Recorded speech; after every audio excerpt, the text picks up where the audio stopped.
আমাদেরকে ইবলিস খুব ভালো করে জানে, শয়তান খুব ভালো করে জানে। তো জিন শয়তান মানুষ শয়তান ঐক্যবদ্ধ হয়ে আগে আধ্যাত্মিক মানুষগুলোর উপরে অ্যাটাক করে। আমার স্কুলে যে আক্রমণ আমি খেয়েছি ওটা উপরে স্কুল, ভিতরে আওয়ামী লীগ। ওটা উপরে স্কুল, ভিতরে গুজরাট। ওটা উপরে মাফিয়া, ভিতরে মোদি। এটা ক্লিয়ার বলছি, ক্লিয়ার। বুঝতে হবে বাংলাদেশের মানুষ, না বুঝলে ওই যে দশা ঘনাইছে আজকে বিষয়বস্তু। এই বাংলাদেশ, আমি সিলেটে একটা ওয়াজে বলে আসছি, লাইলাতুল কদরে এই মানচিত্রের জন্ম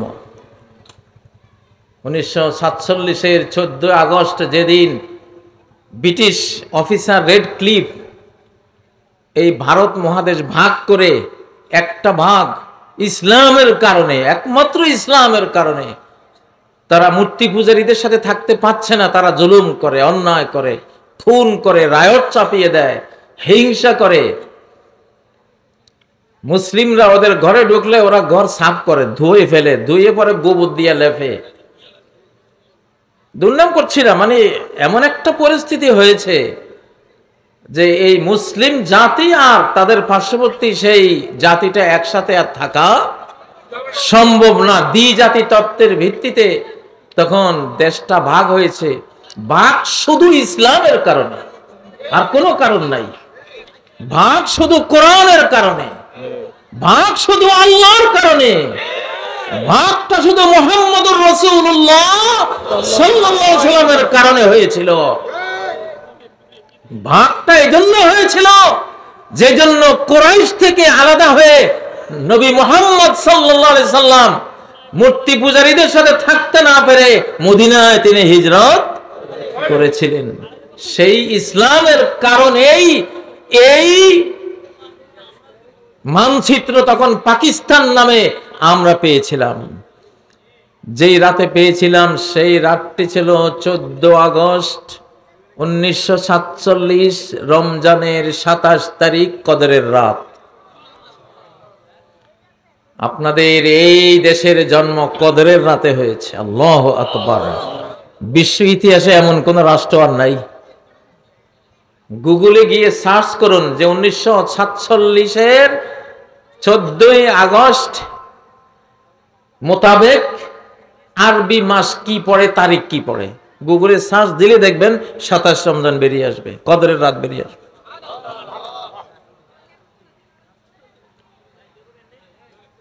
এই জন্য আল্লাহর অত্যন্ত প্রিয় একটি দেশ এই বাংলাদেশ। কদরের রাতে আকাশ থেকে কি এসেছিল? কোরআন এসেছিল। ইন্না আনজালনাহু ফি লাইলাতিল কদর।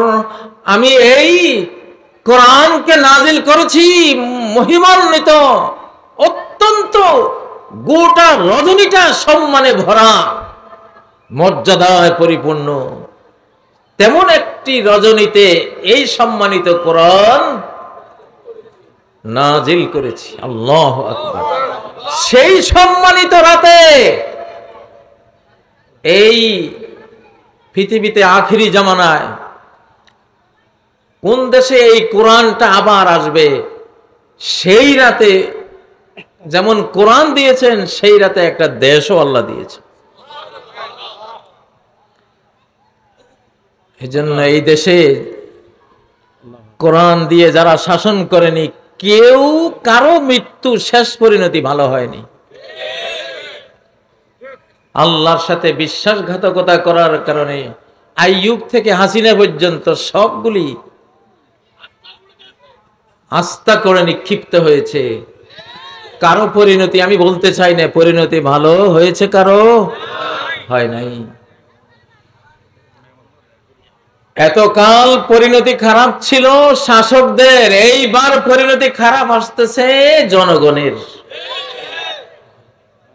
এবার জনগণ শাসন ক্ষমতার মালিক।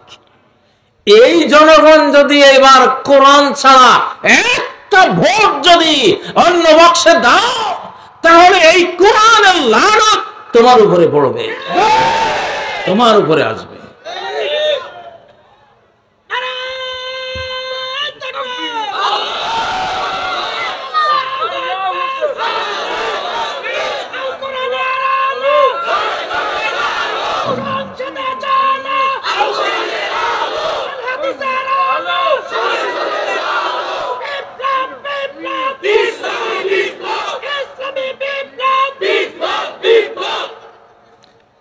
পাঁচই আগস্টের আগের বাংলাদেশ এখন আর নাই। এখন রাজনীতি হবে নতুন, দেশ হবে নতুন, সংবিধান হবে নতুন, চির নতুন। লা ইয়াখলিকু মিন কাসরাতির রাদ্দি। কোরআন যত পড়বা, পাঠ করবা, গবেষণা করবা, কোরআন যতবার পড়বা ততবার নতুন মনে হবে তোমার কাছে।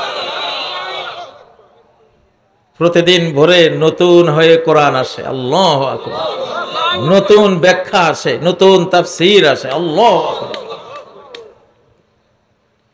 কারা চান এইবারের ভোট এই মাহফিলে সারা বাংলাদেশের মানুষ দেখতে পাচ্ছে আপনাদেরকে, একটা ভোটও আমরা কোরআন ছাড়া কাউকে দেব না।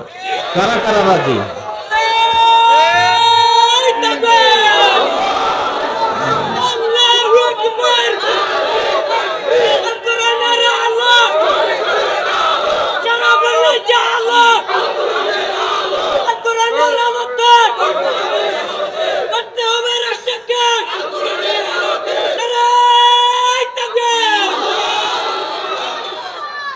একজন বলছিল, বড় একজন পরাশক্তির নেতা বলেছিলেন, মধ্যপ্রাচ্যে সবকিছু জ্বলে পুড়ে ছারখার হয়ে যাবে।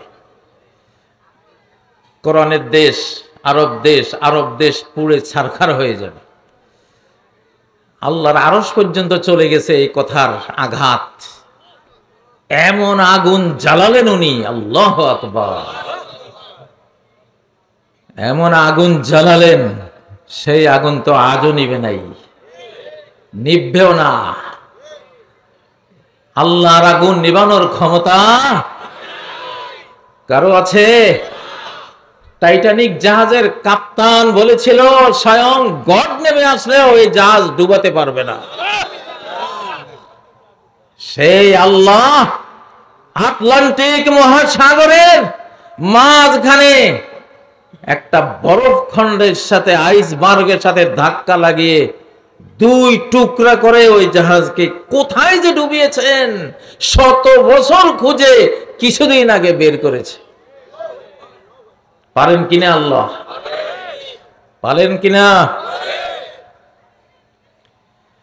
ফালা সারিখা লাহুম ওয়ালা হুম ইউনকাযুন।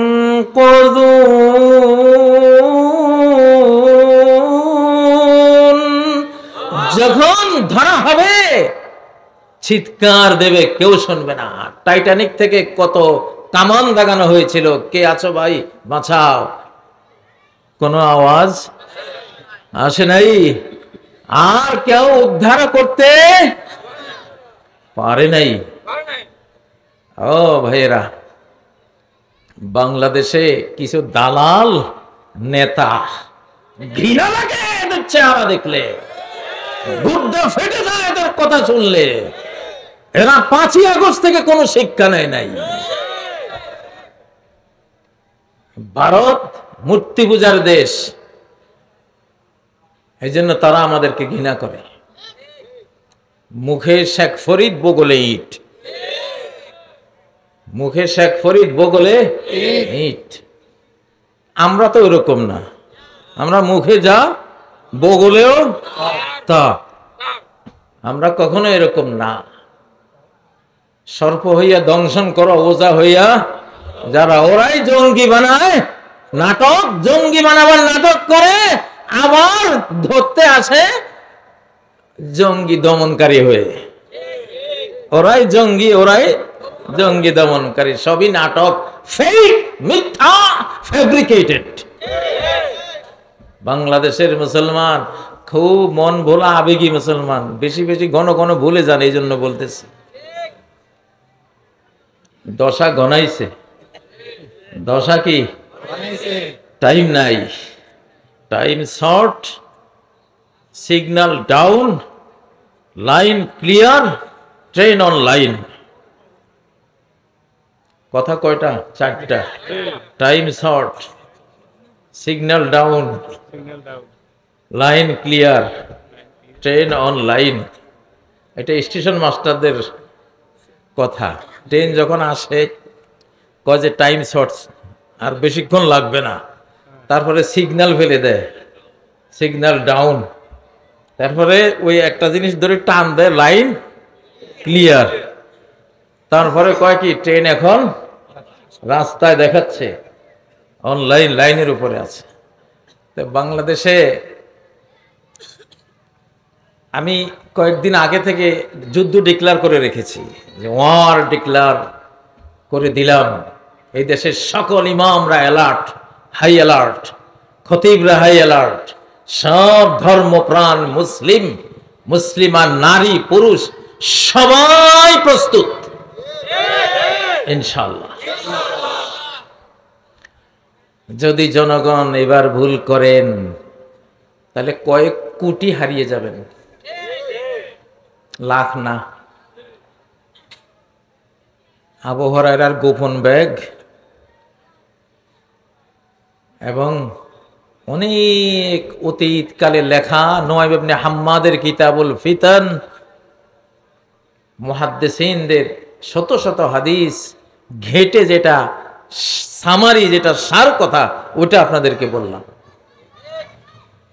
এইবার কারণ দেশে এখন সরকার আছে জনগণের সরকার, ঠিক নয় কি? আপনাদের সরকার, আপনাদের এখন দায়িত্ব এই দেশকে কোরআনের দিকে নেওয়া। কোন দিকে নেওয়া? আরে কোরআন এমন এক সংবিধান, যেই সংবিধানের মালিক বলতেছে লা আকালু মিন ফাওকিহিম ওয়া মিন তাহতি আরজুলিহিম। যদি আমার এই সংবিধান তারা কায়েম করে, পার্লামেন্টে তুলে দেয়, নিজেরা এই সংবিধানের ছলে আকাশের সকল দুয়ার খুলে দেব, কত খাইতে চায় তারা খেতে থাকবে। জমিনের সকল দুয়ার খুলে দেব, কত খেতে চায় খেতে থাকবে। আল্লাহ। আর আমাদের ৭২-এর সংবিধান লিখছে কে? ওই বেটা নিজে খাইতে পারে, ঠিক না? ঠিক। এইসব ফকিন্নির ভূতের সংবিধান, এগুলি এখন আস্থা করে নিক্ষেপ করে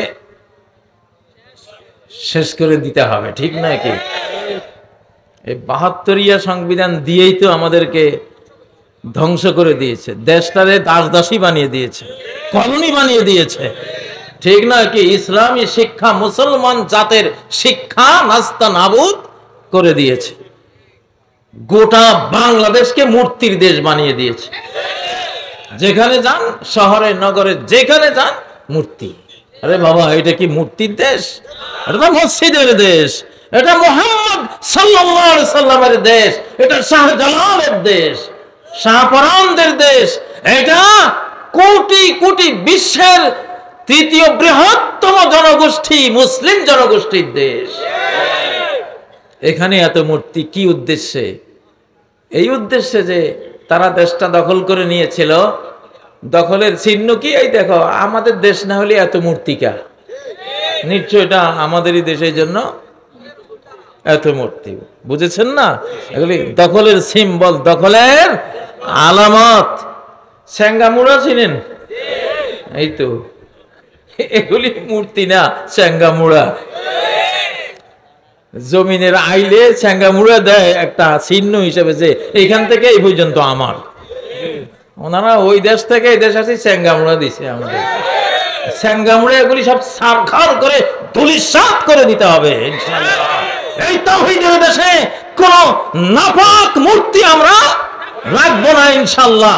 হ্যাঁ, হিন্দুরা তাদের মন্দির তারা থাকবে, তাদের এলাকায় থাকবে। মুসলমানের মাথার উপরে এসে মূর্তি, এইভাবে বসাবে, আমরা নমো নমো করবো, এইটা হতে দেওয়া হবে না।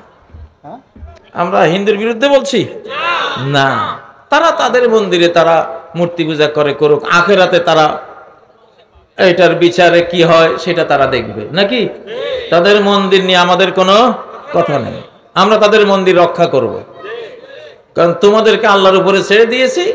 আখেরাতে গিয়ে তোমাদের মাহবুদরা যদি পারে আল্লাহ থেকে তোমাদেরকে বাঁচাইতে, নাকি তোমরা বান্দার মাহবুদ শুদ্ধ জাহান্নামে পড়বা, এখন সেটা সেদিন বিচার হবে, ঠিক না? ওটা নিয়ে দুনিয়াতে আমরা বিচার করব না। তোমাদের বিরুদ্ধে আমাদের কোনো অ্যাকশনও নাই, যার যার ধর্ম পালন করার সুযোগ। লাকুম দীনুকুম ওয়ালিয়া দীন, তোমার দিন তোমার, আমার দিন আমার, তোমার শিরিক তোমার, আমার তাওহীদ আমার, তোমার নমস্কার তোমার, আমার সিজদা আমার, তোমারটার ফল তুমি ভোগ করবা, আমারটার ফল আমি ভোগ করব, ঠিক নয় কি? ও ভাইয়েরা, তো বলছিলাম দশা ঘনাইছে এই কোরআনে। আজকে আমি সূরা কাহাফ নিয়ে পড়ছি, আপনাদেরকে হযরত মূসা আলাইহিস সালাম আর খিজির আলাইহিস সালামের কাহিনী, জুলকারনাইন বাদশার কাহিনী, এটার সাথে আমি বাংলাদেশকে আজকে ট্যাগ করব, বিশ্ব পরিস্থিতিকে টেনে আনবো। কারণ কোরআন তো আল্লাহ এমন ভাবে দিয়েছেন, সকল যুগের সকল পরিস্থিতির উপরে কোরআনকে নাজিল করাইতে হয়, কোরআনকে প্রয়োগ করতে হয়, যে কোরআনের এই আয়াত এই যুগের কিসের সাথে মিলে, ঠিক নয় কি? ওইসে লস অ্যাঞ্জেলসে নিউ ইয়র্কে আগুন লাগছে, এই কাহিনী কোরআনে, কোরআন দিয়ে ব্যাখ্যা করা যায় নাকি যায় না? فَأَصَابَهَا إِعْصَارٌ فِيهِ نَارٌ, এমন এক টর্নেডো, ঘূর্ণি বায়ু, অগ্নি বায়ু, বায়ু বাতাস যখন প্রচন্ড গতিতে ঘুরে তখন আগুন হয়ে যায়। কি হয়ে যায়? বাতাস প্রেসার খেলে কি হয়ে যায়? আমরা ছোটকালে এয়ার গান ইউজ করতাম, এয়ার গান মানে বাতাস, বাতাস দিয়া ওই প্রেসার দিয়া ওই পাখি শিকার করার একটা ইয়ে আছে, গান আছে, এয়ার গান বলে, নাম শুনছেন তো? আমরা এয়ার গান ইউজ করতাম, ওটা ব্যারেলটা ভাঙলে দেখি যে ধোঁয়া বাইর হয়, কিরে এখানে তো আগুন নেই, ধোঁয়া আসলো কোত্থেকে? ওই যে বাতাস প্রচন্ড প্রেসারে কি হয়ে যায়, ওটা আগুনের মতো হয়ে যায়, আগুনের মতো হয়ে যায়। তো আল্লাহ নিজে বলছেন যে এমন এক ঘূর্ণি বায়ু, বায়ুর প্রচন্ড গতির ঘূর্ণনে ওখানে আগুন জ্বলে গেছে, সেই আগুন বন বনাঞ্চলে পড়েছে, গোটা বনে আগুন ধরে গেছে। কোরআনে আছে না নাই? কোরআন দিয়ে সব ব্যাখ্যা করা যায়। একটা পানি আছে পৃথিবীতে, এটার নাম আবে হায়াত। কি পানি? জীবন, জীবন, জীবন নীর।